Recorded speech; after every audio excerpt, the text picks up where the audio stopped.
धान और मक्का की खरीदारी नहीं करने के विरुद्ध आज के आंदोलन, आज के क्रांति, आज के आक्रोश और आज के पंजाब, हरियाणा और दिल्ली के किसानों को समर्थन का ऐलान करने वाले सभा के अध्यक्ष जनाब भाई अलहाज अजीज साहब, आज के इस कमेटी को, आज के इस महफिल को कामयाब बनाने के लिए मेहनत करने वाले साथी जनाब प्रमुख शमशाद साहब, जनाब भाई साहिब साहब अध्यक्ष, जनाब भाई नारीवाला साहब, जनाब भाई अकील मदद साहब, भाई सेहरू साहब, डॉक्टर सरनवाज साहब, इजहार साहब, राजीव भाई, मुजाहिर बाबू, नियाज बाबू, साहब बाबू, एरान भाई, मुजफ्फर इमाम, तहजीब नवेद बाबू, हसन साहब, अनिल बाबू,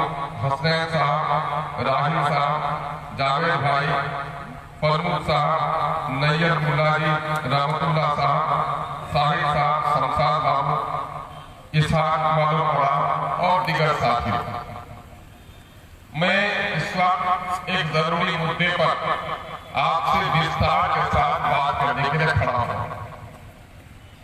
मुझे साहिब साहब कह रहे थे कि कई नौजवान और बात करना चाहते हैं, लेकिन चूंकि आज अमोर में भी धरना है और वहां भी मुझे जाना है, लोग इंतजार कर रहे हैं।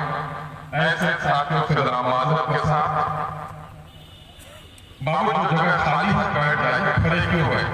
जब आदमी जगह नहीं बैठता है तो उसको जगह नहीं मिल रही, आगे आ जाइए, बीच की जगह मत छोड़िए, आगे आ जाइए, प्लास्टिक पर बैठ जाइए। प्लास्टिक पर आप जमीन पर बैठ रहे हैं और कुर्सी रहते हुए बेंच पर छुकुर मुकुर चाल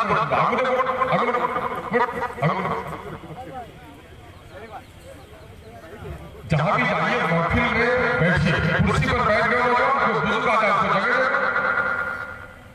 भाइयों, हमारा भारत देश किसानों का देश है।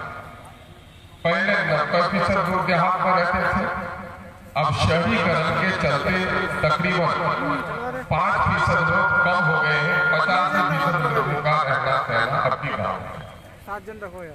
और कहा जाता है कि भारत की आत्मा गाँव में बसती है। भारत किसानों का देश है।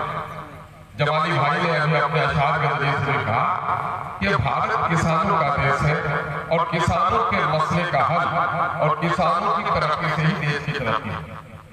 कल एक मीटिंग थी भीमराव अम्बेडकर साहब का, तो वहां भीमराव अम्बेडकर साहब का एक विचार सुनने का मौका मिला कि भीमराव अम्बेडकर जिन्होंने आरबीआई रिजर्व बैंक का तस्वर दिया, जिन्होंने प्लानिंग कमीशन का तस्वर दिया, जो भारत के आईन के रचयिता रहे, उन्होंने कहा कि भारत की तरक्की उसी वक्त होगी जब इंडस्ट्रीज की तरक्की के साथ साथ कृषि की भी तरक्की हो। इंडस्ट्रियलाइजेशन ऑफ इंडिया के साथ साथ एग्रीकल्चर के सेक्टर को जब तक तरक्की नहीं दी जाएगी, देश की तरक्की नहीं हो सकती। आप जानते हैं, कोई आदमी इंडस्ट्री लगाता है तो सरकार उसको करोड़ों का सब्सिडी देती है। माल खरीदने पर, जमीन खरीदने पर, बिजली लगाने पर, माल की ढुलाई पर सरकार बहुत किस्म से उसको सब्सिडी देती है।